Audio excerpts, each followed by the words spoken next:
Good morning, everyone. I'd like to call the meeting to order and acknowledge that we are in Treaty 1 territory, the home and traditional lands of the Anishinaabe, Innu, and Dakota peoples, and in the national homeland of the Red River Métis. Our drinking water comes from Shoal Lake 40 First Nation in Treaty 3 territory. On the panel with me today are Mr. Narendra Danal and Ms. Linda Schultz. Our assessor today is Mr. Travis Gretchen, and our administrative person is Mr. Zach Mohan. My name is Bill Moretsky. I am also on the panel and will be chairing this meeting. To the Zoom participants of the hearing, please note you are placed in the waiting room until your property is called upon. When it is your turn, you will be admitted into the meeting. Kindly follow along on the City of Winnipeg's Board Revision YouTube channel for the hearing process. Once the host admits you into the hearing, please close or mute your YouTube player. You will then be permitted to speak with respect to your property. Once your hearing has concluded, you can leave the meeting. We will be hearing applications for revision of the assessment roll in accordance with the Municipal Assessment Act. The matters for which revision is requested have been described in each application, and we will limit discussion to those matters. The statements that are made at this hearing are sworn testimony, and anyone speaking to the matters must be sworn in. Be advised that comparisons of assessments of properties are not considered evidence of market value by the Board of Revision. The Board of Revision is appointed annually by Council and is independent of it and the City Administration.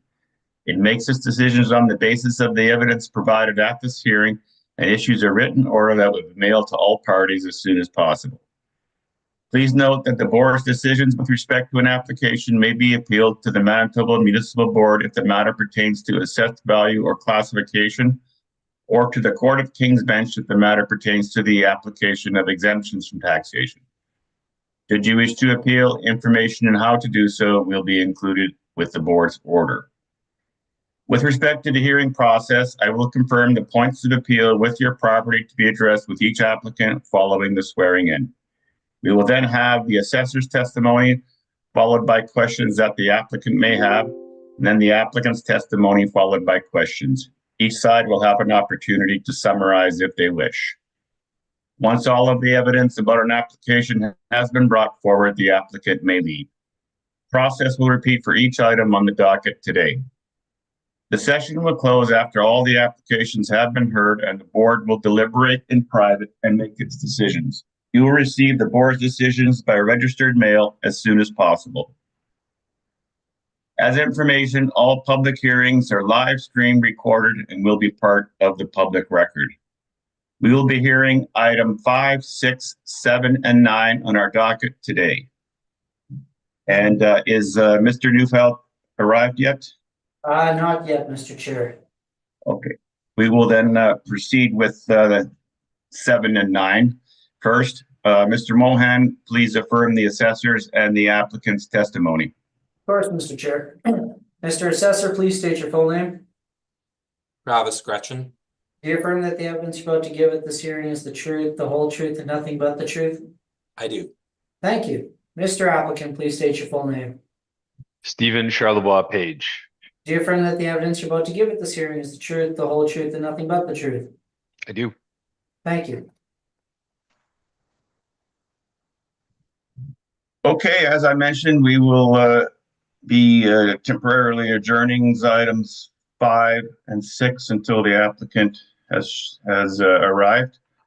So we will proceed to item number 7, which is I-1407 Dugald. This is an application for revision of the amount of the assessed value. And there's a preliminary issue regarding a non-cooperative on this property. Is that correct, Mr. Assessor? That's correct. Okay, if you would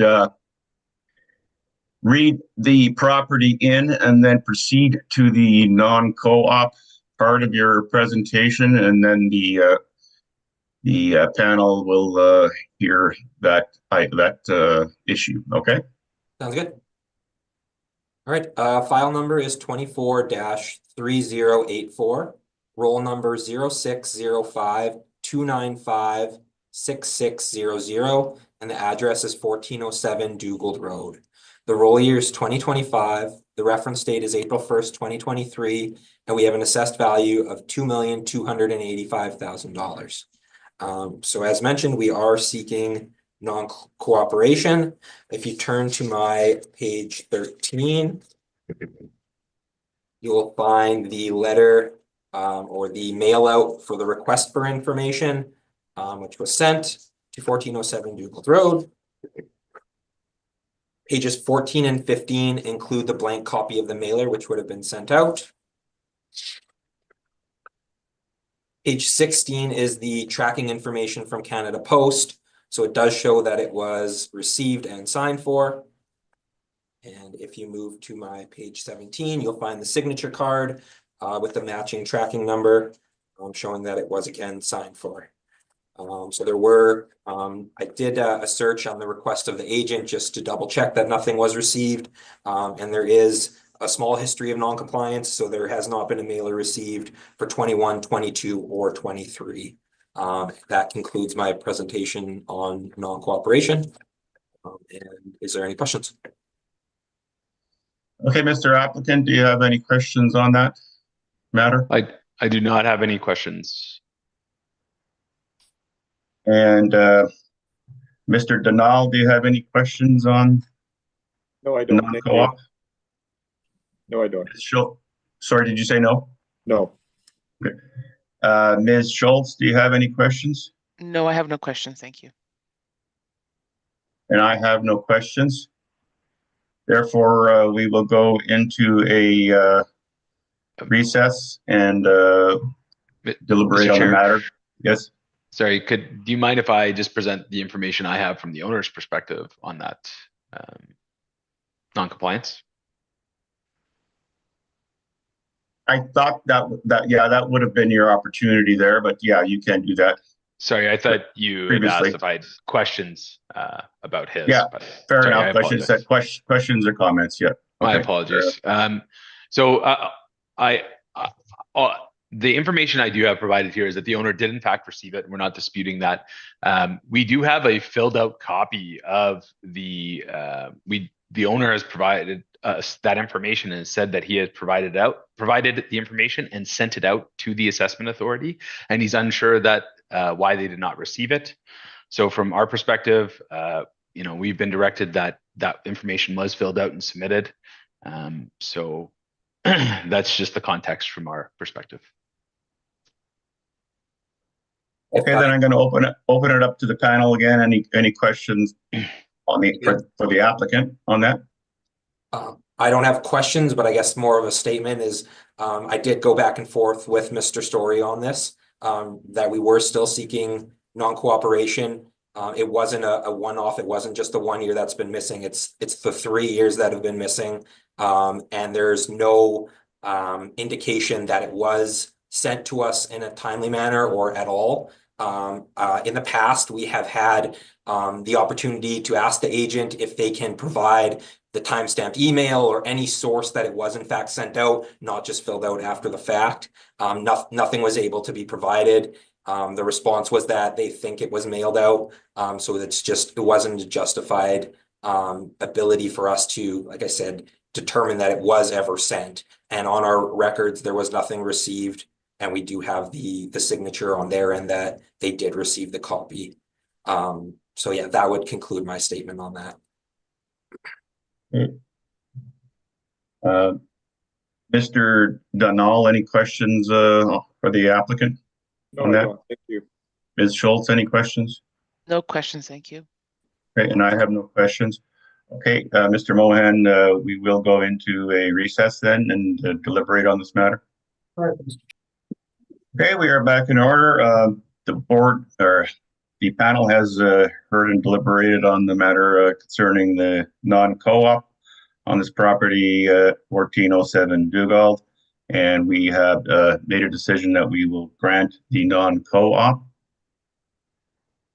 Therefore, sorry, Mr. Applicant, can you state your name again for me? Stephen Charlebois Page. It's a Charlotte Bois. hyphenated, yeah, hyphenated last name, Charlebois-Page. Okay, therefore you will proceed first in this matter. I would like to see confirmation of the matter. You are requesting confirmation? Please and thank you. Okay, applicant is requesting confirmation.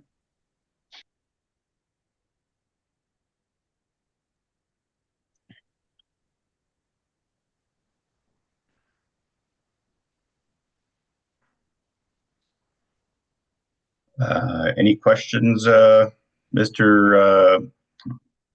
Gretchen, on that? No questions. Thank you, Mr. Chair. Ms. Schultz, any questions? No questions, thank you. Mr. Denal, any questions? No, no questions. And I have no questions.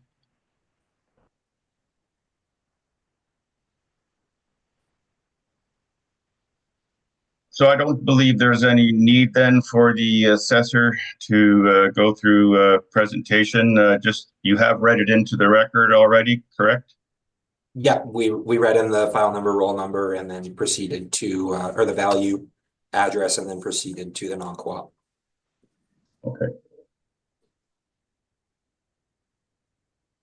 However, I will leave it up to you if you want to carry forward any other points in your presentation at this point.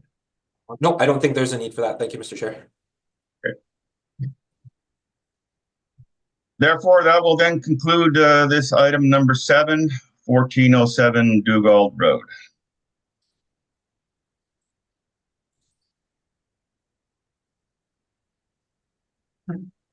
Next property on the docket is item number 9, 1687 Dugald. Mr. Gretchen, or this is an application for revision of the amount of the assessed value. Mr. Gretchen, you may begin your presentation. All right. File number is 24-2162.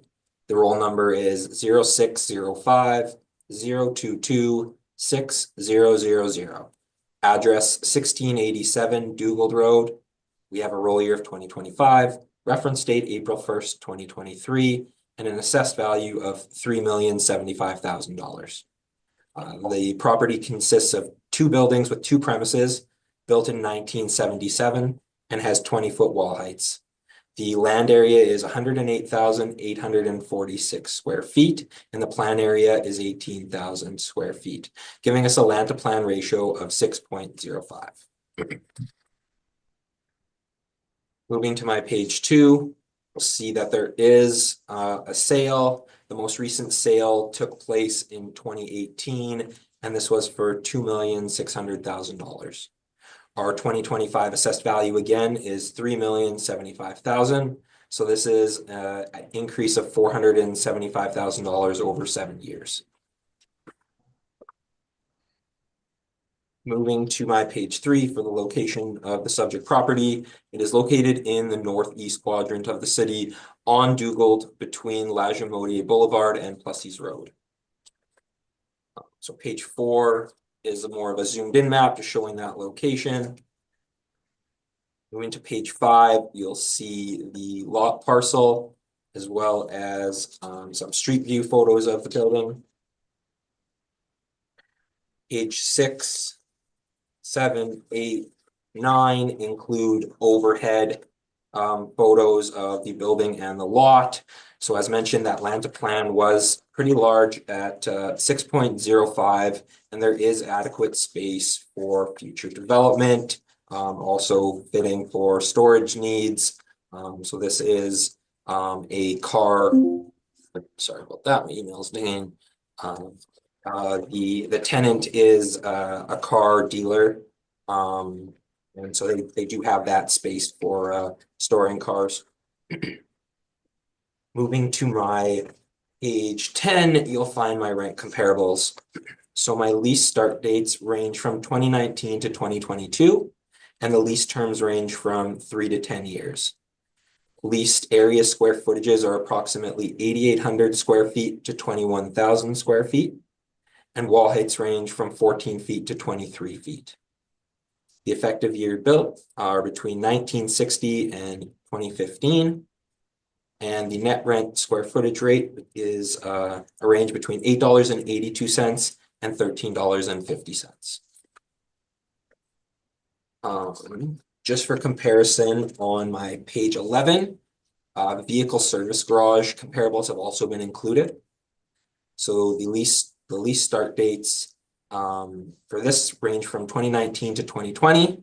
So pretty recent leases, 3 to 5 year terms with square footages between 2,900 and 18,000 square feet. Wall heights are 14 feet to 20 feet. Effective year builts range from 1959 to 1977.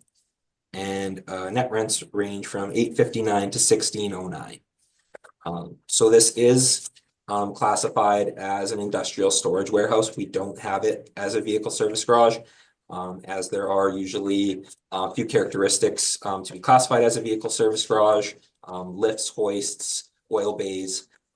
So we don't or are not aware that this property has any of those. I don't believe that it does. So as such, the rents in place or the comparables are reflective of the storage rents that were presented first. Moving to my page 12, you'll find the workup for the property. So again, the leasable square footage is 19,500 square feet. We have a blended rent of $9.96, and the potential rent is 194,355 square feet. Vacancy at 1.5% gives us an effective gross income of $191,440. After expenses at 3% and a $4 shortfall, we arrive at a net operating income of $184,527. Overall capitalization rate applied is 6%, giving us a rounded value of $3,075,000. Moving to my page 14, you'll find our cap rates. So our cap rate of 6% does fall inside the city's 20th to 80th percentiles.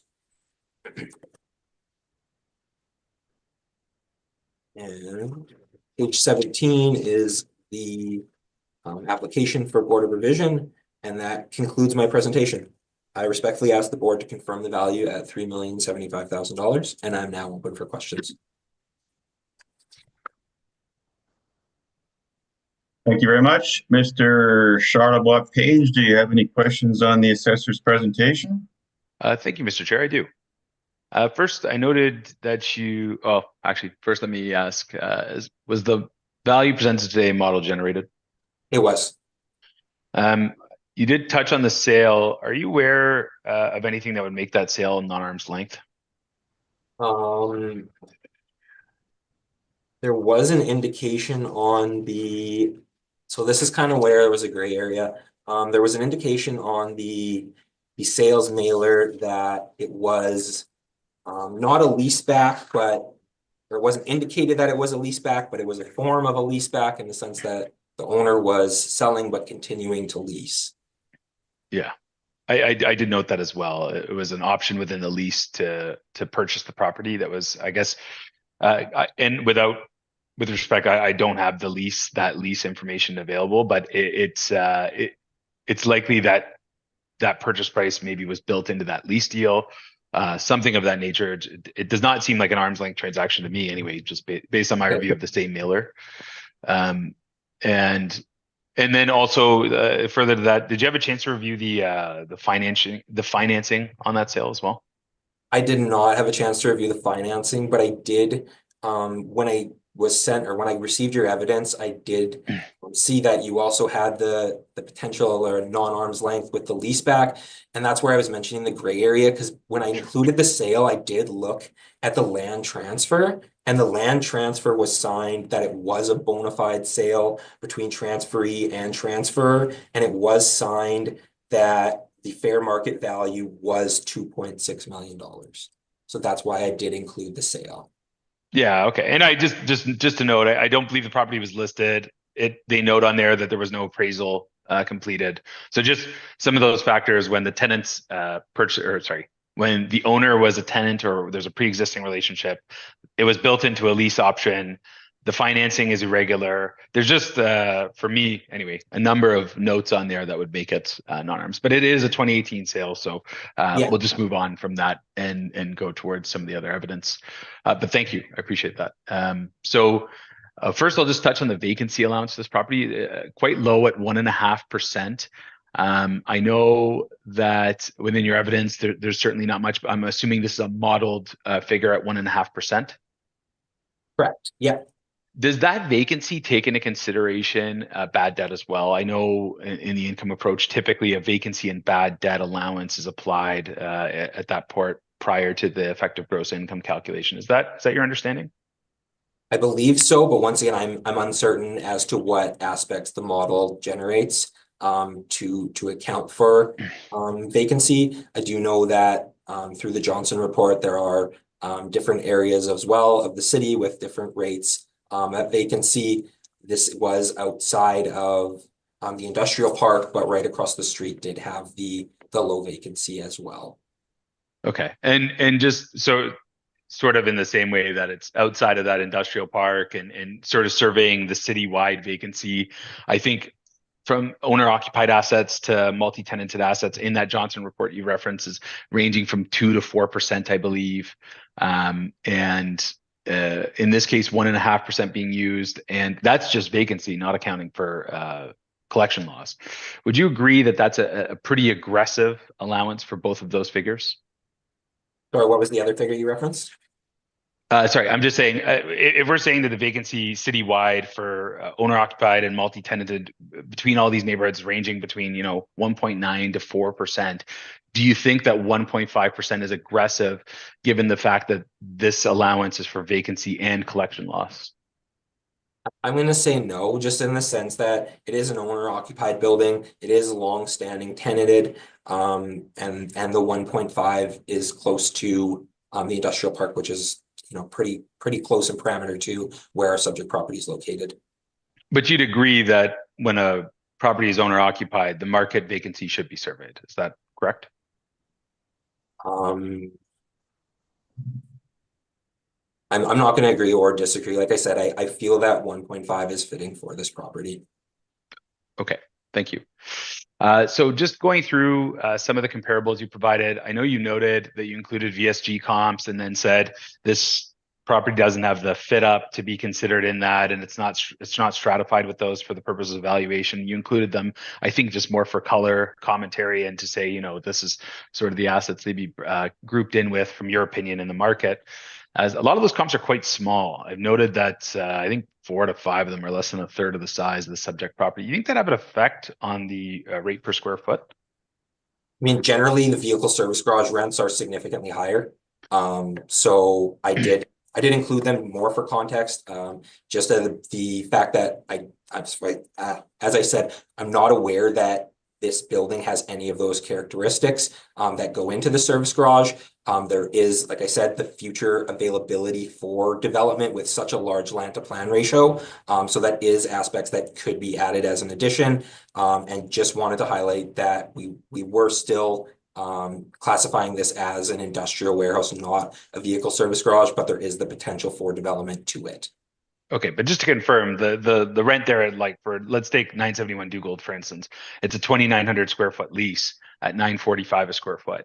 You'd agree with me that if you're renting a 19,500 square foot building and you're renting a 2,900 square foot building, as a rule and based on economy of scales, the rent at the lower square footage would be more aggressive typically. Is that a fair statement? That is a fair statement, yeah, with economies of scale. However, as I said, with potential development, it would likely be, an addition at a smaller square footage. And I just included these for context based on what vehicle service garages were typically renting at the higher rate. And the 971 Dugald is in close proximity to the subject property. But you'd also agree that most industrial tenancies that have additional land that either work in the vehicle space or have vehicles operating there and whatever the business sort of serves, the land utility is sort of included in that rent for that space, right? I mean, the businesses use it to operate, and I think we could say that when they rent these places, that utility is often used for the utility of the business is what I'd say, the land. So. Could we agree with agree that? on that completely. Like I said, though, it's just about the matter of the future development. Like you do see in cases like this, businesses that have more than one location start out with adding additional space and then potentially add, the collision center, the vehicle service garage, a showroom. There is the potential for that. And that's why I wanted to touch on that. Okay. So now I'll just go to your comps that you used that were more the industrial, I guess, storage comps. That's page 10. I Correct. noticed that these were citywide or a little more broad. Would you agree with that? Some of these comps out west in the city, is that a fair statement? Yes, in a sense, I included the northwest and northeast quadrants for the city.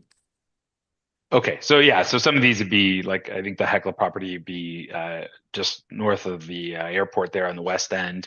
Do you make any adjustments to those rents for location? I did not, no. Okay, thank you.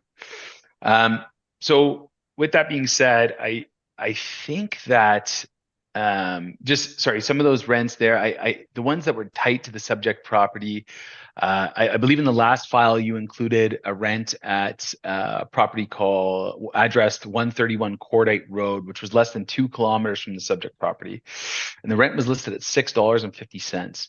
You chose not to include it in this one, but you've chosen to expand the vicinity, citywide. Do you think that sort of comparables close to the subject property might reflect sort of that local environment for leasing? Obviously, yes. So usually when we do our search, we start closest proximity to the subject and then branch out. When I do my search, I try to hit as many of the comparable factors of the subject. So leased area obviously being the big one, then wall heights, effective year built, from there. So that allowed me or prompted me to expand my search from just the northeast quadrant to northeast and northwest quadrant of the city. Okay, so you found insufficient deals in the east and northeast, and you expanded to the west.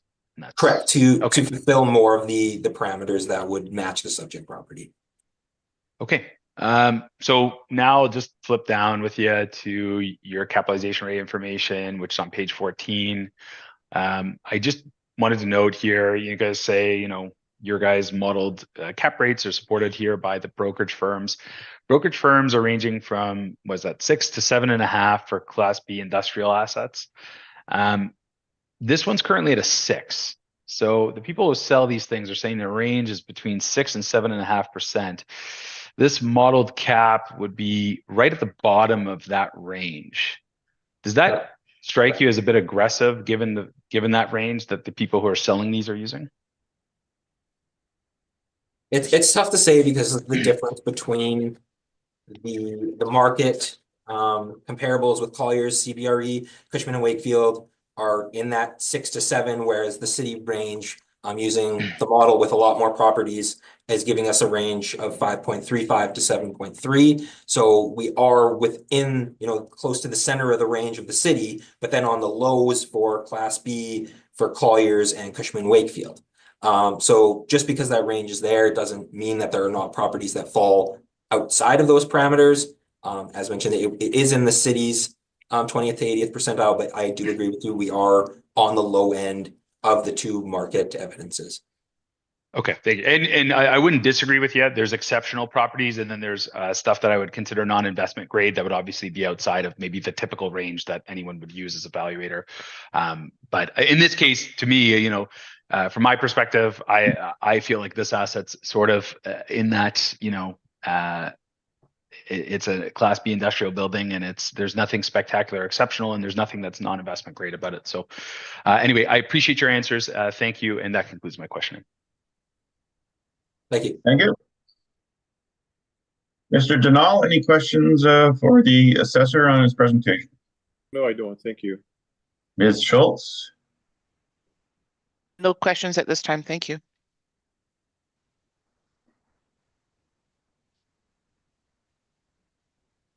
So on your comparables then,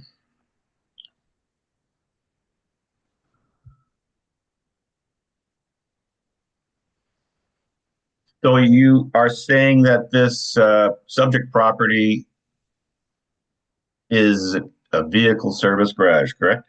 No, it is assessed as an industrial warehouse space. but it's being used as a vehicle service garage not right now, correct? A vehicle collision center is what it's labeled as. So once again, I'm not certain as to the characteristics that the bays have. So we're leaving or still continuing with an assessment as an industrial space or industrial warehouse space. Okay, and then I apologize if you've already stated this, but then why did you use vehicle service garages for your comparables instead of So just regular industrial? as I mentioned, they have the opportunity to convert it to a vehicle service garage. They have the bay doors. It's just a matter of adding in those characteristics along with the large land to plan ratio for future development. I just wanted to show in context, this is the rents that classified vehicle service garages are receiving in comparison to the industrial space. So it's completely up to the owner slash tenant, the use and the extent of upgrades they put into the building to classify it from an industrial space to a vehicle service garage. But those comparables were there. And I just, as I said, for context, wanted to show the rates for vehicle service garages are completely or are significantly higher than the industrial storage warehouse rents. So at first you said it was assessed as an regular industrial warehouse, but because it can be a vehicle service garage, that's how you're assessing it. Do I hear that correctly? No, the vehicle service garage rents were once again added just for context to show there is the possibility of future development for this property.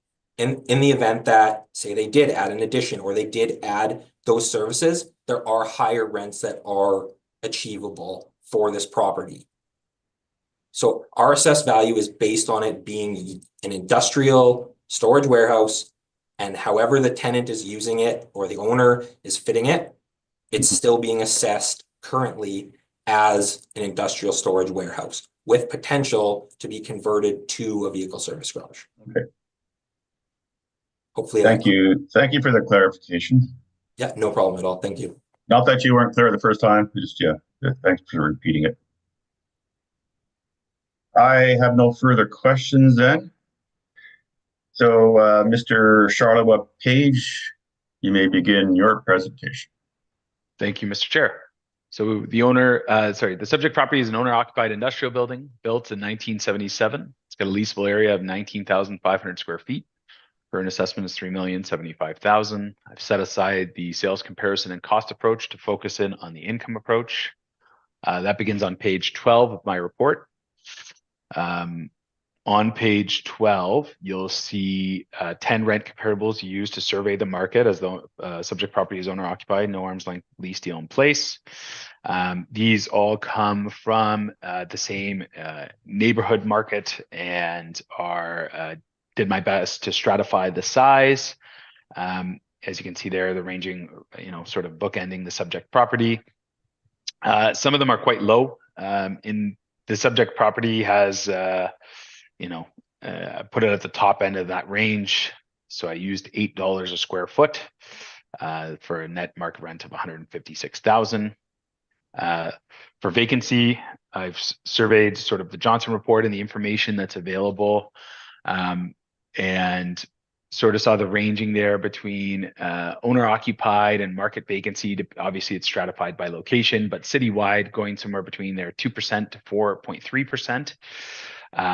And not taking into consideration collection loss. For that, I've applied a 3% vacancy, which I think is fair and reasonable when considering both vacancy and collection loss. For a shortfall and non-recoverable expense allowances, I've applied a $4 per square foot and 3% non-recoverable, which is in line with the current assessment. And that takes me to my review of the capitalization rate, which begins on page 16 and heads downward. Obviously, the board has heard many presentations, so I'll keep it short, but obviously there's macroeconomic factors such as borrowing costs heading into the April 1st, 2023 valuation date. Rising borrowing costs typically affect capitalization rates as they're an input in the equation of how you calculate a capitalization rate. So you'll see there, we have 5 sales ranging from 6.27 to 8.64%. That's obviously at the top end there out of the 8.6. In this case, I've surveyed the Class B range, and you'll see that at the top of page 17, 6.5 to 7.5%. And I've applied 6.5% to be conservative in this case. My reconciliation of value is 2,222,000 rounded, and that concludes my presentation.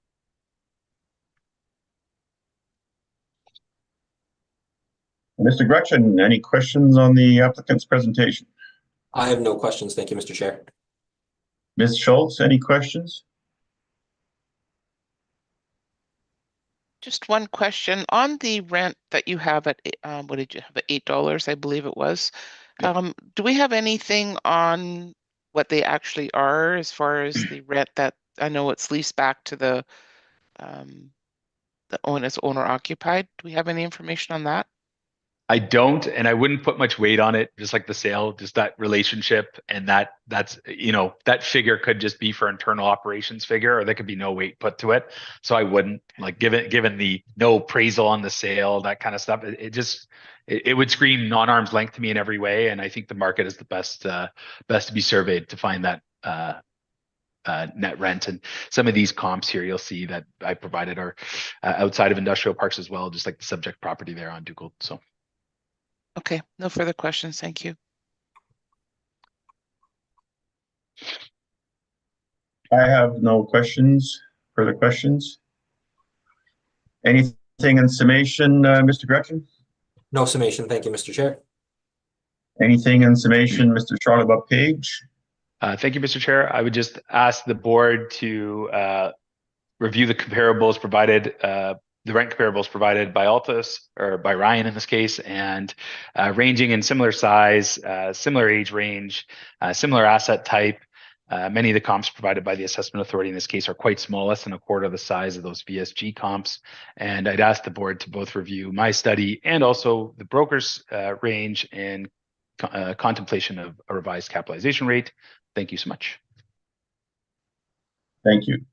That will then conclude item number 9, 1687 Dugald. And Mr. Mohan, has the applicant arrived for Yep. 1501 Dugald? Yes, Mr. Chair, we have him in the waiting room right now. I'll admit him. I'm going to step away then. Thank you, everyone. Okay, thank you very much. Have a great day. Mr. Charlie Page, thank you. Nice to meet you, Steve. Have a good day. Nice to meet you too. Have a good day.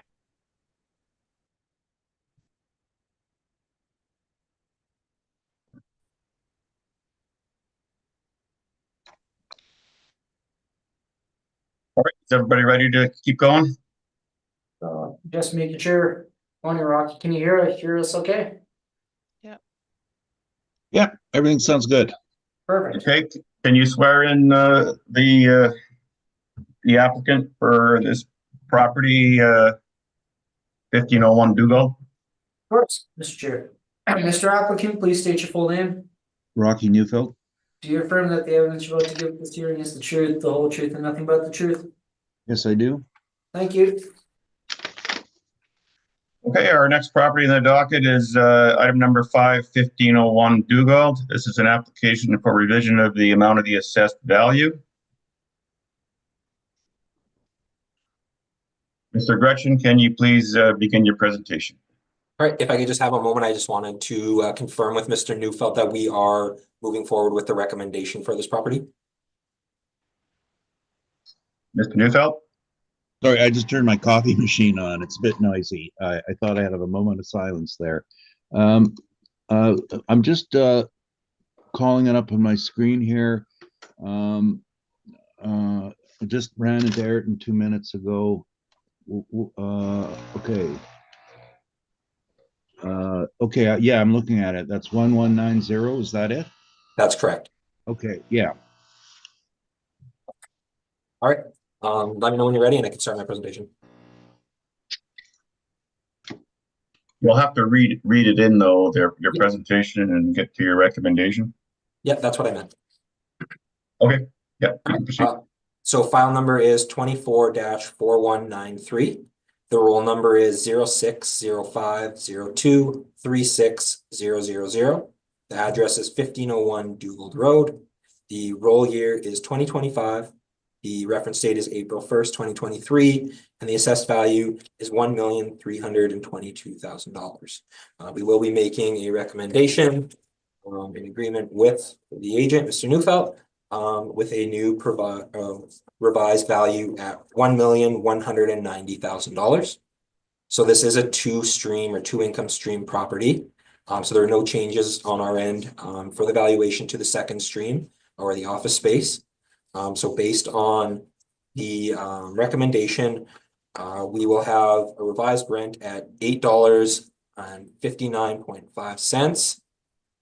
We have vacancy still at 1.5%, expenses at 3%, and a $4 shortfall, giving us a net operating income of $52,173, capitalized at 5.10%.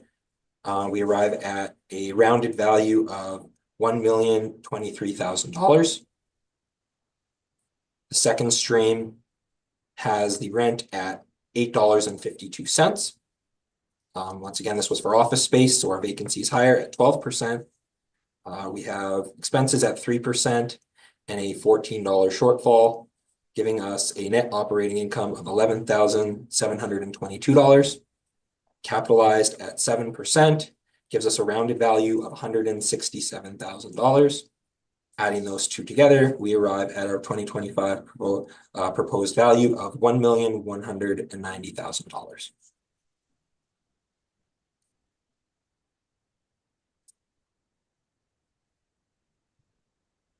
Mr. Neufeld, do you accept that recommendation? Yes, I do.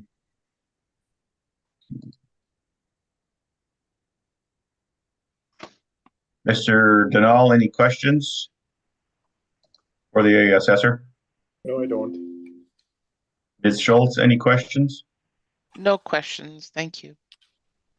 And I have no questions. No need for summation. Therefore, we can conclude this item number 5, 1501 Dugald.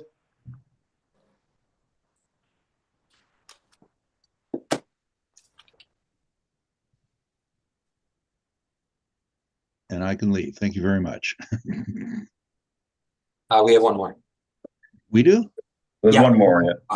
1505 Dugald. Oh, 05. Okay, sorry. Should be item 6 on your docket. Okay.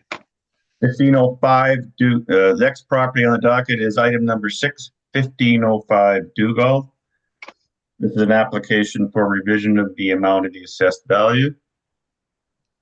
Mr. Gretchen, can you begin your presentation, please?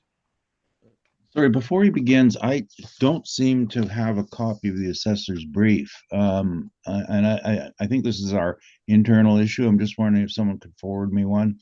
It usually takes 2 or 3 minutes for me to receive, and I don't want to hold you up. Just go ahead and read it in, if you could, and then I'll catch up later.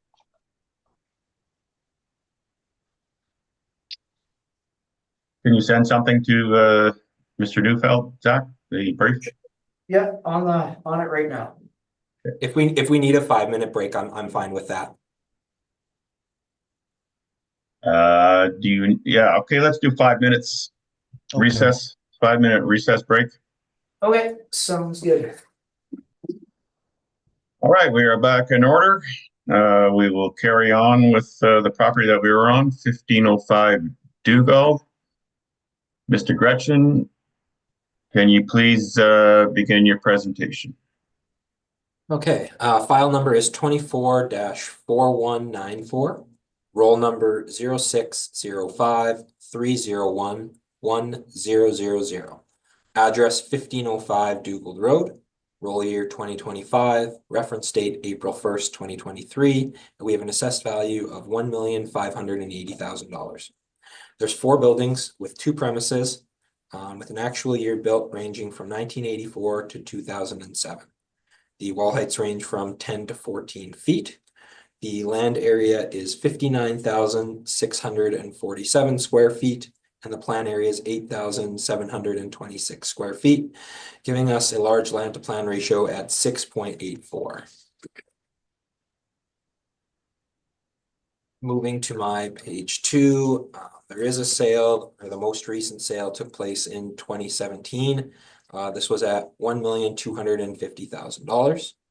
Our current assessed value for 2025 is $1,580,000. This is a difference of only $330,000, 8 years from the sale. So it was indicated, or it was made aware to me, that this is similar to the last sale we had dealt with on this docket regarding leaseback. So the leaseback was in regards for this property to the back lot and storage sheds. So if we move to page 7, that would kind of highlight the photos there, would highlight the areas. So the front portion is the building currently being occupied by the owner, and then the back vacant lot for storage as well as the sheds is being tenanted by the previous seller. And you can see that the two are separated there by a fence or a gate. So moving back to my page 3 for the subject location. The location is the northeast quadrant of the city on Dugald between Lagimodiere Boulevard and Plessis Road. Page 4 includes that zoomed in map again, just showing that location. Page 5 shows the parcel lot as well as street view photos of the building. Page 6, 7, and 8 are the street view, or are the overhead photos showing the subject property, the buildings and the lot. And moving to my page 9, you'll find my rent comparables. So the lease start dates range from 2020 to 2021. Lease terms range from 1 to 10 years, and leased areas range from approximately 5,800 square feet to 15,000 square feet. Wall heights range from 12 to 20 feet, and effective years built range from 1961 to 1980. The net rents range from $6.68 a square foot to $13.50 a square foot. So there is also that back portion, which I had mentioned is being leased by the previous seller. That back portion is actually considered surplus land due to the large land to plan ratio and the potential for future development. So there are land sales comparables included on page 10. So the land sales date range from 2017 to 2022. Land comparables range from approximately 16,000 square feet to 62,000 square feet. Sale prices range from $200,000 to $1.2 million. And the price per square feet range from $9 to $44.62. The subject lot has a net area of 24,747 square feet and a net rate of $8.63, giving land value at $214,000.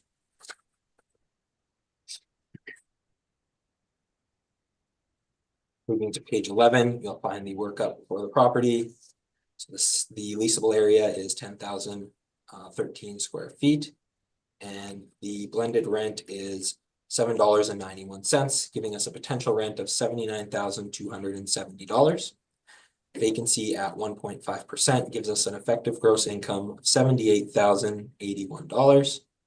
Expenses at 3% and a $4 shortfall, we arrive at a net operating income $75,138. Capitalization rate applied is 5.5%, giving us a capitalized value of $1,366,145. Applying the $214,000 land value gives us an estimated value of $1,580,000. Moving to my page 13, you'll find our cap rates. So our cap rate at 5.5% does fall inside the city's 20th to 80th percentiles. I did reach out to the agent or his associate, and we did try to negotiate this. I do feel that the 5.5 could be slightly aggressive. It's not too far out of line, But it does, as mentioned, fall in our 20th to 80th percentiles. However, it is on the lows of the market evidence. And page 16 includes the application for board of revision, and that concludes my presentation. I find the value of $1,580,000 to be fair and equitable. I would understand a slight adjustment to the cap rate, but I would respectfully ask the board to confirm this value, and I'm now open for questions. Thank you very much. Mr. Neufeld, any questions on the assessor's presentation? Yes, I do. You brought up the sale and you acknowledged there was a lease back, correct? Now, should you even be considering a sale when there's a situation like this? Once again, I did acknowledge that there was a lease back. The sales were 8 years from the sale. So I would, agree that at $1.25 million should be a good indication of market value. Okay, are you saying I'm just trying to clarify. Are you saying that despite your acknowledgement that it occurred, that it is still worthwhile to look at? I'm just wondering how you treat this in terms of valuation. From the perspective of the sale, I'm just saying that the 1.250 happened 8 years ago, and we're at a difference of only $330,000 8 years later. The property we just went with recommendation 1505 Dugald, that's immediately adjacent to this property to the west, correct? Correct. And who owns that property? Do you know? Off the top of my head, no. You're not aware it's the same owner of 1501 Dugald? Not off the top of my head, no. Okay. And what this is, they bought these two properties side by side. So does your model or whoever does the valuation understand what an assemblage value is? I'm not aware of what the model would consider in regards to the sale of the adjoining properties. Okay. I guess they're technically not adjoining in the sense that they're separate roles, but are you knowledgeable of what an assemblage value is? not overly I have a Okay. brief understanding of the fact that the two properties are being acquired at the time, but I don't have information on the sale, and it wasn't something that I presented in my brief. Okay, that's fine. I don't want to beat it to death here. No problem. And in regard to, I can't seem to find the workup on the land value that you've assigned to it. What page is that on? The land value is included on page The 11. size. Land size is on page 10, the bottom of the page. Oh, I see. Okay, so 24,000 square feet, you're deeming to have a value of, I guess, roughly around 375,000 an acre. Then is that 214,000 land value. yeah, for a half acre, a little over a half acre, right? I just want to say, 863. You've got acres above. Oh, I see square feet there. Square Okay. feet, there it is. Yeah, at the bottom, 863 square foot. And on your page,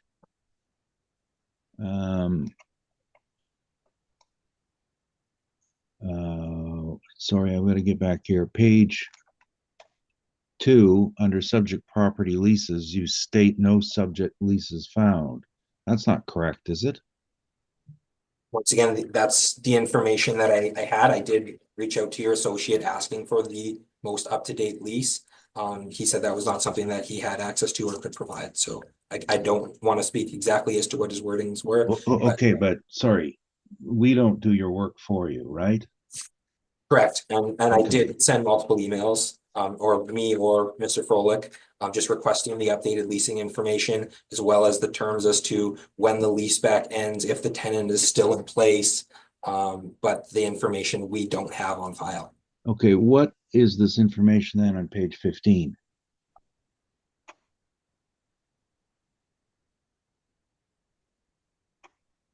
Page 15 would be the income and expense mailer. Once again, submitted as partially owner occupied. So we have a rent for I guess the back portion. I think once again, I'm not entirely sure, because my understanding was the lease back was for the lot and the sheds. But then there's leased area listed at 6,917 square feet, and then Vicar operating the 3,096 square feet as owner occupied space. Yeah, and you know, I hope you don't think I'm being hard on you, but we've been over this ground for 5 years with the assessor, and the information has been provided. And I just want to make it clear that we're a little bit concerned about you trying to put the burden of this on us. No, and that was not my intention at all. no, That was in reference to the sale. I was just stating that we didn't know when the lease back ended, or if that has a factor on what's being leased. So, but on page 15, I believe it's clear to me that there is a tenant, Boxstall Construction, and they are paying 6,900 feet, and they're paying 4,050 a month, and that translates on above on the statement 47,700 gross. Partial property tax recoveries, semi-gross. It's listed as net, but yes, 47,700. Yes. So there is a subject lease on the property. So your page 2 is incorrect, right? In the sense that the income and expense mailer has been provided showing that, correct? Yes. Okay. And For part of the building. right. And are you disputing that Boxstall is renting warehouse space and the land in the back? I'm just unaware of it. We don't have them listed as a tenant. That's okay. You personally are unaware, but you can't speak for the department, can you? Correct. Correct. When I pull up our system and I look at the premises, we do not have Boxstall listed as a tenant for this property. Okay. But in regard to the assessment department, not yourself, but the entire department, did you not determine what they had in their system? I can refresh your memory if it helps, not your memory, but your knowledge base. Sure, you can enlighten me. I'm just pulling up the property right now.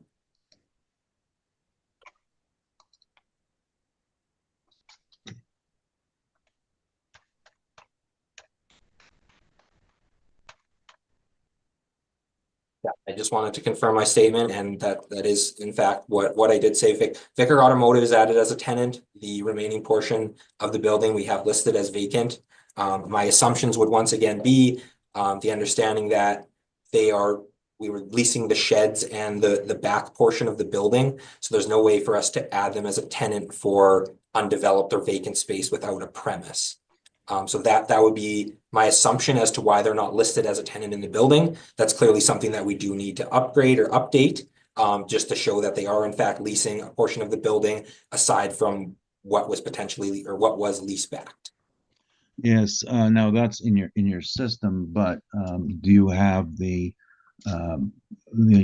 evidence that was presented in 2023, January 23rd, 2023 on this?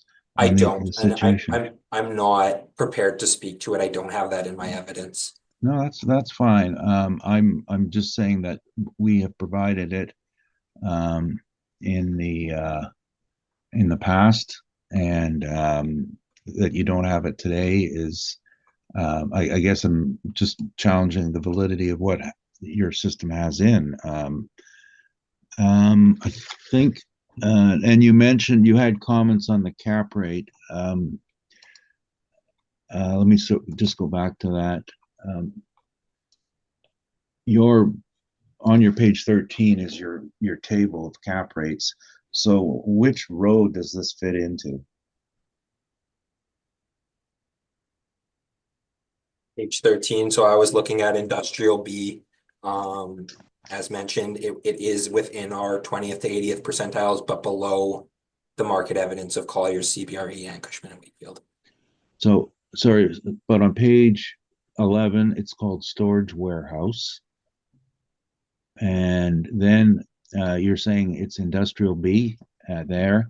And is there any dispute that the one space is used as an office? I mean, once again, that would be to the fit up of the tenant or the owner. We are not assessing it as office space. Generally, office space would receive a higher rent, but we're not applying or assessing it as office. It's an industrial warehouse. So if they have, fitted up for cubicles or offices, their intended use, we're still assessing it as industrial space. And the applied rate, sorry, I should have asked you this first. Page 11, was this all done by the model? Correct. Yeah, the assessment is modeled. So I'm just wondering about this 1.5% vacancy. I haven't seen one this low in any of the work we've done so far. Was this by area, or just give us a Yeah, correct. Like I said, it's model driven. Okay. We've presented 4 properties on Google today. All of them have had a 1.5% vacancy. Okay, and when you couple a low vacancy with a low cap rate, aren't you over appreciating the property? I'm not certain on that. Okay, no, it's a double value improvement. Yeah, and I did agree that the cap rate could be slightly aggressive. Right. Whether you would look at adjusting the cap rate or the vacancy. Yeah. Okay. Sorry, I'm slow. I wasn't even aware I had to do this. My No memory's problem at all. I kind of was in limbo as well. I was going to reach out to you on that break just because, as mentioned with the other property and this property, we did have values thrown out, and Ayrton had got back to me regarding 1501, but not 1505. So I was uncertain if there was a recommendation. Oh, was there further private discussion? I didn't see anything in the email. I mean, So nothing came back to me yesterday on that property. That's why I was under the assumption we were moving forward on this property. He only confirmed 1501. Oh, I see. Okay. Yeah, well, I guess it'd be inappropriate in the middle of a hearing to have that discussion. This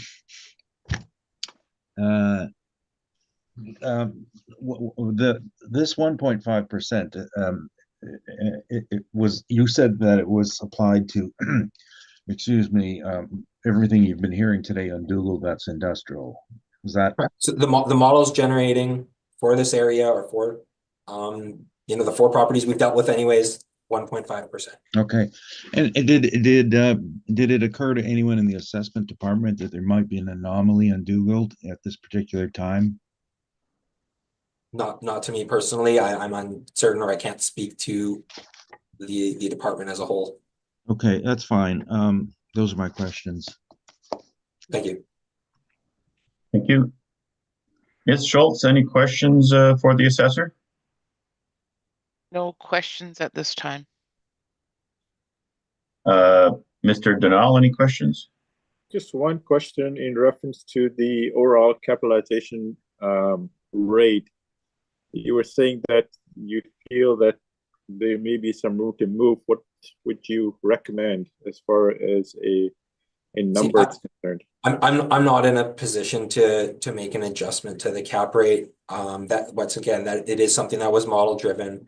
As mentioned to Mr. Neufeld, it would be something that could consider the fact of the capitalization rate or the vacancy.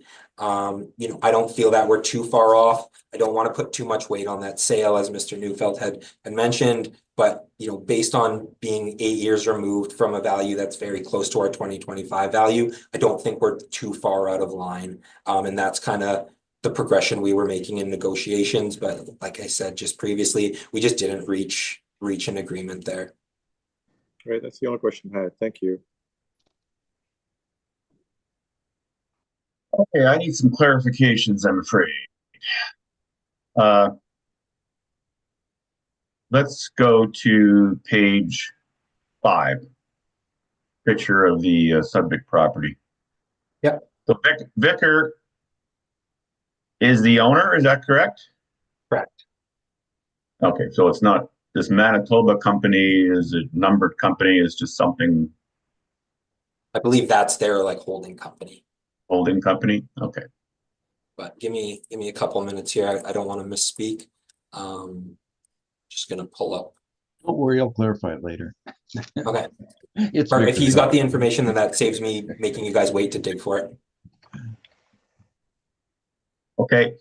But my understanding anyways is the front portion of the building is owner occupied by Vickers, if that clarifies. And then as mentioned, I knew about Boxdale lease for the back portion, the lot and the shed. Our information doesn't show them as a tenant, and that's kind of where I was in a bubble of what was exactly going on. Okay, just before you get too far ahead of me again. No, that's just me. But anyways, page 6. We're looking, if I look at the bottom picture now, so I got Vicar over there on the right side. So that whole kind of T-shaped building is all occupied by Vicar, is that correct? I don't believe so. According to Mr. Neufeld, there is Boxdale office or use space in there as well. So we do have Vicar listed as a tenant and then a separate premise with vacant space. So under my understandings of what Mr. Neufeld's presented to me today, Boxdale may be the tenant in a portion of that building. You just said Vicar is a tenant, so I thought they were the owner. They owner and tenant, like they are occupying, sorry. Okay, fair enough. So Boxdale has got that part where there's kind of a raised roof there, or some of that anyways, and then they have the sheds, and then they have the entire lot in the back there with left of the fence, correct? That's my understanding. So based on the sales mailer, the lease back was for what they referred to as the shed and the lot separated by a fence or gate. So you can see on page 7, looking at it, the gate separates right after the main building, and then you have the shed and vacant space. Well, now that extra surplus land that you have on your work up there, additional land value, that's all of that area. Okay, I'm looking at page 7 now, south of the fence on the right side picture. Is that correct? I don't have the exact measurements. My assumption would be that it is, but in cases it would also be beyond the sheds, right? Because our surplus land is usually looked at as something that's developable. Okay, so where is the boundary where the surplus land begins then? Because you have an exact number of 24,000 something square feet, so you must have a line where you divide it. It doesn't, because it's still one parcel, it's one roll. There's no line that separates it. Okay, so is it south of the fence then, the surplus land? Is that what it is? Or is it the whole lot? It's not the whole lot. It's beyond it's either beyond the fence or beyond the shed, but I'm uncertain as to what that measurement would be. Like, we know that it's 24,000 square feet of surplus land. Whether whoever measured it measured from the fence to the back portion of the lot or the shed to the back portion of the lot, I'm uncertain. We don't have value added for those sheds. So whether the sheds were added after, I'm uncertain. Okay. And then on page 11,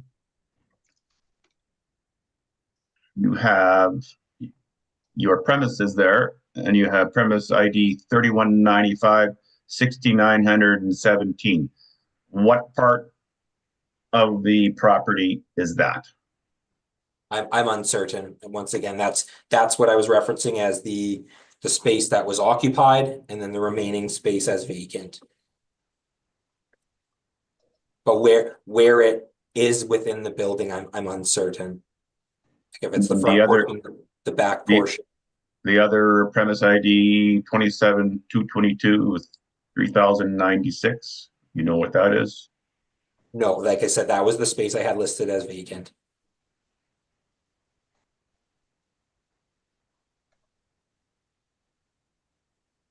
Okay, I have no further question. Yeah, sorry, this just is something where maybe we need to request a floor plan, and once again, Boxdale would need to be added in as a tenant as well. And then maybe this information could be updated or confirmed, but Mr. Neufeld still has to speak, so he may, provide some additional insight on this. Okay, just one more question though, sorry. Why did you choose to put surplus land on this property, designate some surplus land? Why did you choose to do that? Surplus land is usually added with land to plan ratios, I believe, over 6% or over 6. The land to plan was, I think it was 6.84. So when you're adding surplus land, it's just showing that there is value in the land. There is the ability for the owner or tenant to further develop. It isn't excess land. There's no additional access, or it can't be subdivided. It is at the back of the lot, but that land does hold value. So the surplus land is added with the excess, with the ability or the affordability of being able to further develop in the future. So that's the way this has been assessed in this cycle that we're looking at, and in previous cycles as well? Correct. Yeah. If you find large surplus land value or ratios, you'll usually see a surplus land value added to them. Okay.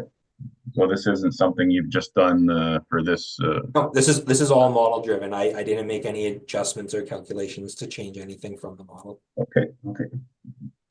Okay, Mr. Neufeld, please proceed with your presentation. Thank you. I think, first of all, this is a little bit simpler than we're not going to have major issues on the value. It's just perhaps some backgrounders on it.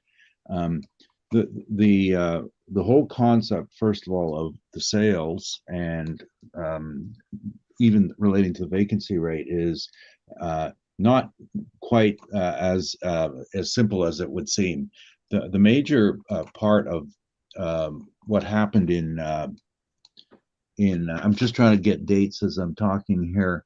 The major part of what happened in this area was that when the underpass was built in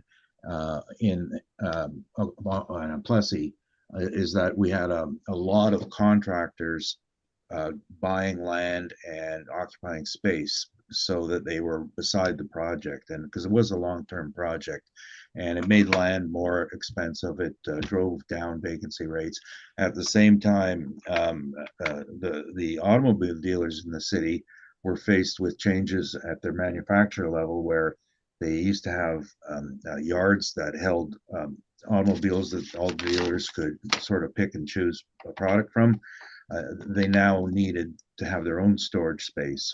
So a large dealer formerly having 5 acres now needed 10 acres of land. So the Vicar Group is on Regent. They have 3-4 operations on there, and their total is about 11.5 acres. So they went into a very aggressive purchasing program. They bought this site. They bought the site next door. They bought another site on the east side of Plessy on Dougal, and then another acreage further down by the grain elevators, all because they needed land for storage. So these aren't market-driven issues. We had 2 factors happening that were making this area quite popular, anomalies, which is why you see the vacancy rate being so much lower than the rest of the city. That's not market, that's called an externality. In regard to the subject purchases, what you've heard about already is that there was a sale and a leaseback. Boxstall was the vendor. They negotiated that Vicar would buy the building, occupy the office portion, and Boxstall would continue to operate the back. At the same time, Vicar bought the lot next door, which 1505, which had a restaurant in the front and a shop in the back. But between them, what they did is they relocated. It's not their head office as stated. It's actually one of their divisions. It has to do with leasing and financing. So this is where they're running it out of. The parking, there are no cars for sale in 1501. That's just staff parking. And in 1505 next door, they have like lease returns, and there's a detail shop in the back. So by moving these operations off site, they alleviated their space, their lack of space on the lots.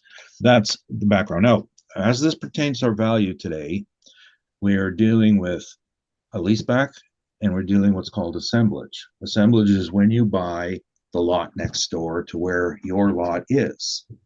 It is a specific value, and it is not market value. And it's quite simple why. It fails the definition of market value. Market value assumes no undue pressure. Well, there was undue pressure. I want a piece of land next door to where I'm currently situated because it works for my business. It's out. That's the thing I was trying to, I mean, I don't want to put words in the assessor's mouth, but if you have an assemblage sale and if you have a lease back, there's no adjusting them. There's no saying maybe it fits into the range. They're just out. Nobody relies on them. No professional would ever rely on them. It fails completely the standards of valuation. And my profession, the Appraisal Institute, have QSPAP, assemblage value is out.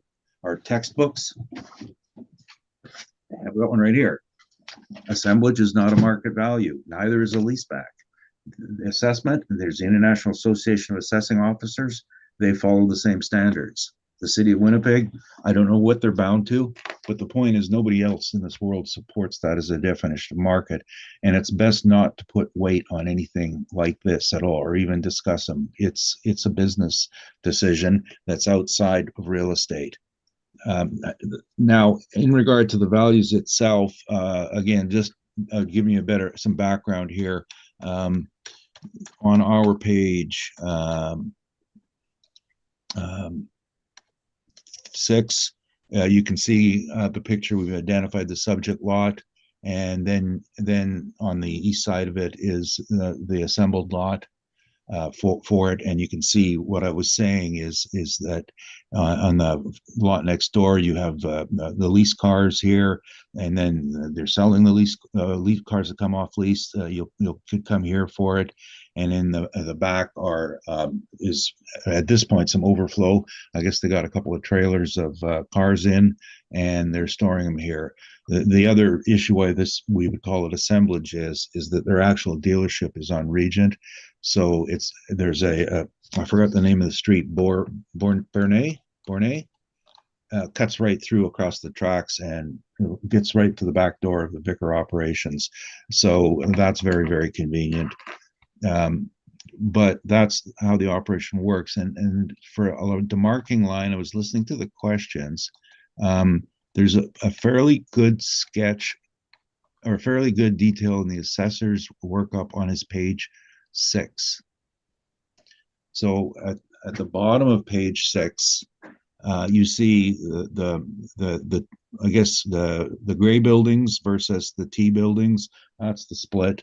So the Vicar leasing offices have that office portion with the brown roof, and then the 2 gray buildings are box stalls, and box stall get to use some of the common area in the brown building because that's where the bathrooms are. And they've given you their breakdown of who occupies what space. As far as the land goes, the paved area in the front is parking for everybody. The gravel area in the back is for box stalls equipment. It's a fenced compound. And they wanted the fenced compound because at time of sale, they're working on the overpass. And you got, the cost of fuel just at the end of a working day to take your equipment and drive it home makes you want to spend a lot more money just to park it nearby. And those are the dynamics that were happening, but that's just to explain it. Now, as we get to a specific valuation, the assessors at NOI is 75,000, and we have ours at 77,000. I don't think there's much point debating that. You pick which one ever you want. That's not where our problem lies. It's in two specific areas: the cap rate and the so-called excess or surplus land. Dealing first with the land, it is already covered in the lease. We're using actual income. You're already recouping it in the lease payment. It's being accounted for. Now, the totally improper way of valuation, and I'm speaking in basic appraisal theory, is to take a building, appraise it on the income method, and then make an adjustment for excess land using the direct comparison. That is improper, and they taught us that in grade 2. You know how to use parentheses when you mixed multiplication and division with plus and minus, because the formulas don't work together. They're not meant to be together like that. You can't value half a property one way, the other half another way. The appropriate methodology is, if you're using direct comparison, find a sale of similar land ratio. If you're using the income approach, put a land rent on it. And wow, we've got a land rent. It's included. And there's a fair amount of land rents in this area, because it's a popular usage. If you've got industrial zone land that you can use for storage, there's a school bus land rent down the road. We didn't put it in our income, but it coincides with what they're receiving on the site, the actual paid income. It's been accounted for. And as I said, this would fail any test of standards under any organization who actually adhere to a real industry acceptable standard. Don't mix addition with division and multiplication. That's not how valuation is done. So that for one. And the second is the cap rate. So in regard to the cap rate, the assessor has this as an industrial building. Well, it's an office with an equipment storage in the back. These things don't usually sell as investment properties. In fact, they almost never sell. This one is a rare example of it, but it was a leaseback. So you can't constitute that an investment sale whatsoever. The professional companies who buy and sell properties, and the assessor's given you his chart on, I believe it was page 13, under industrial, Colliers, CBRE, Cushman Wakefield. We don't track properties like this. These aren't good investment properties. So give you an idea of what I'm talking about on my page.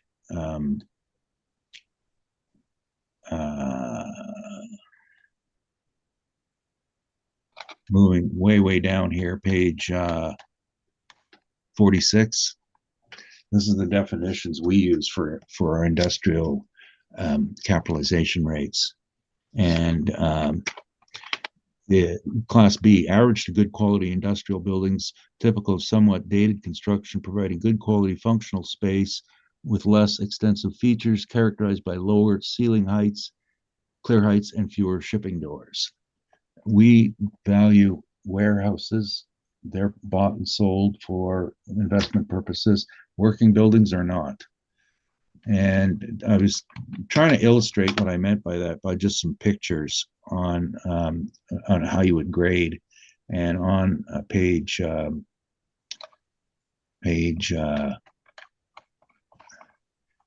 starting on page 61, this will give you a pictorial idea of the grades and classes of industrial. And you'll recognize these buildings in Winnipeg. Bottom of page 61 would be considered a Class A industrial. Flex warehouse, minimum 27-foot ceiling height, loading bays 30 by 100, and easily movable so you can rent variable bay sizes of 3,000 feet. And if you want to put a second floor in, put a second floor in. It's got room and 27 clear, so that's about 31 physical height. so it'll fit. So a class B in the following page is just good quality manufacturing that's modern. And the reason I selected this one because it has features such as a daycare center in it. So this is modern and a class B. Most of our stock in Winnipeg is like a class C. This is an industrial building converted to contractor's base. They're fairly popular, rents are cheap, and they've got low ceiling heights in the back. And a D would be a single tenant of the same type, because obviously multi-tenant are better than single tenant. And a miscellaneous, everybody knows what that is. That's Dominion Bridge. Now, if there was a classification for this property, it would be in the miscellaneous, because it's comprised of a yard and an old machine shed with an office. By the way, there's some office inside Dominion Bridge too, but it's very, very low quality. So an investor, when they look at this, aren't looking for aggressive capitalization rates. Aggressive capitalization rates indicate that your property is of interest to a national user. It has high ceilings. It can accommodate semi-trailers. It has good utility. It does. And if you lack those, I'm going back to page 1 now. Page 2, I should say. You know, if you lack those, then you start to make deductions from it. And we've done made some point. This chart is the Collier's version, the capitalization rate adjustment. These are Collier's standards. These were developed by appraisers and brokers, and then we did the weighting on them. And you can see where the major weighting goes when you're looking at tenant strength. It's not a question of who your tenant is, but what does your building have the ability to attract as a first-class tenant with a good covenant. You're not getting, and looking at the overhead pictures, the ability to accommodate semi-trailers comes out as the obvious problem in here. Nice picture on page 6 where we have empty trailers on the lot to the east with a tractor added to them. You can't turn them around on the subject lot. That's a major issue. There's no loading area. There's no height area. It's a contractor's yard. Contractors are poor risks, because when there's a job out, they got a lot of money. And I'm not speaking of them badly. That's the business. When contracts are out, there's a civic contract like the Plessy Road underpass. They can afford to spend money. When there are no contracts, they don't spend any money. So their premises are cheap, and that's what this is, cheap premise. I would disagree entirely with the cap at 7.5. I don't think, I have to think about remaining economic life and the ability to generate good money. It's sporadic, but I'm not changing numbers here. So bottom line is land value's been dealt with in the rent. They're paying the rent, and then the cap rate is wrong. And our presentation is $1,028,000. Thank you. That's it. Okay, thank you. Mr. Denal, or sorry, Mr. Gretchen. Mr. Gretchen. I have Any no questions Mr. for Chairman. the applicant? Mr. Denal, any questions?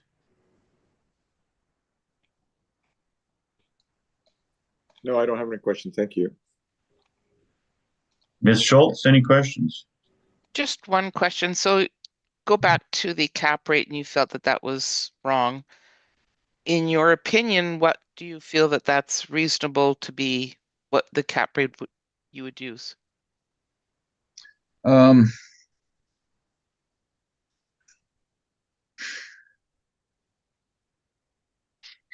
I think I shot my mouth off too early because I just thought of something else. Like the building improvements are very dated and don't have a lot of life into them. It's a wood frame structure, not much value. But if your income is partially from a land rent, actually you could cap lower because you don't have a wasting asset of the of the revenue. There's nothing to demolish. So if it on a standalone as a contractor's establishment, you'll be looking +8. But actually, I'm rethinking that, and I think I would go with the 7.5 because a third of the income is on a non-wasting asset. Okay, thank you. No further questions. Okay, so you did not include any value for quote unquote surplus land in your presentation, correct?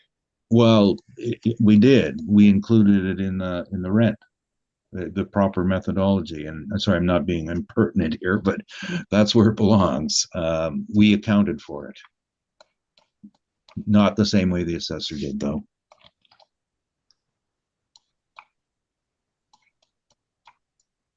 Okay. If I can just give you like a hypothetical situation, looking at maybe one of the photos here.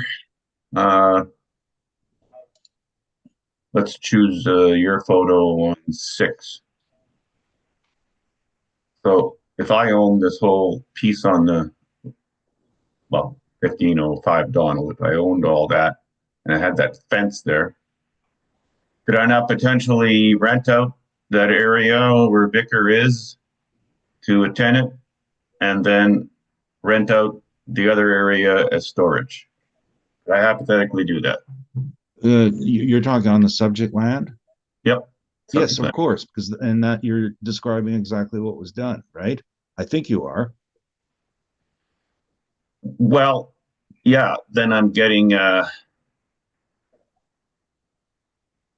In essence, that's exactly what's happening, minus the Yeah. fact that the front portion is owner occupied, not rented out. Right. Right.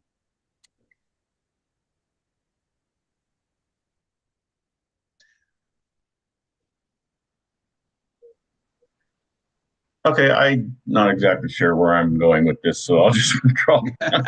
No, I understand where I think I get what you're coming from. I mean, if we had segregated it, then we would end up having an artificial valuation. We would lower the rent that they're actually receiving and then put an adjusted land value at the end, and you end up with the same number. But the rent that they've agreed to pay for their compound and their building, it makes a lot of sense. And how can you call it land value, additional land value, when it's under contract? It's on a lease. Yeah. That's.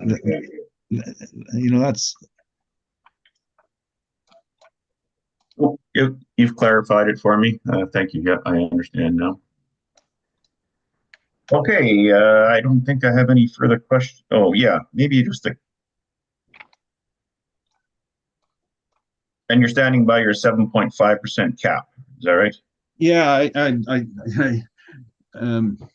got all wound up there, and I didn't like it when I looked at it. But then, when the question came to me, you forced me to think, and it should be higher, except for the fact that a fraction of the income comes from land, which you would always cap lower. So I guess I sort of blended it, because if okay, you got a shorter life. And 10 years, 15 years from now, you want to bulldoze and redevelop, you got to put capital into it. So the cap rate's going to take this into account. But you only have to bulldoze a smaller amount, right? The rest is clear. You can change it. You don't have to kick out a tenant or make change leases or wait for them to necessarily run out. You already got the land in a condition to develop. So that would indicate not as high as my first instinct was.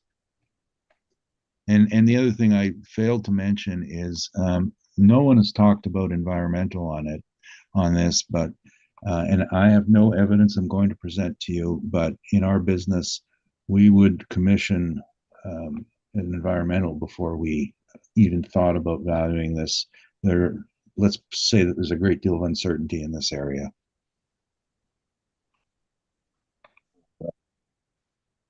Hey, I have no further questions then.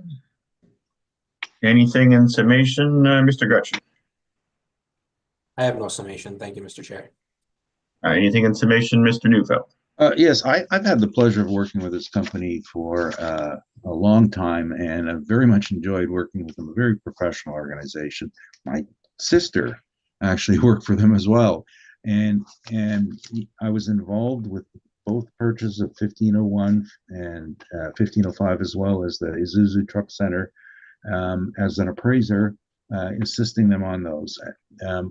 When I talk about assemblage value and definition of value, I'm not so much relying on any work I've done in the past, but it's just a very good knowledge of the working theory. It's not the concept of market value has to be strictly adhered to, and not just simply take a sale and say we accept the sale. Because otherwise you're misleading, and you can adjust a sale for many things. You can adjust the sale for utility costs after completion. You adjust it for financing, preferential financing.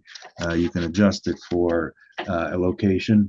You can't adjust it for motivation, because how do you know what that motivation is? There's no table. So this was motivated and by assemblage on the part of the owner, a business need, and the second motivation was on the tenant on a leaseback.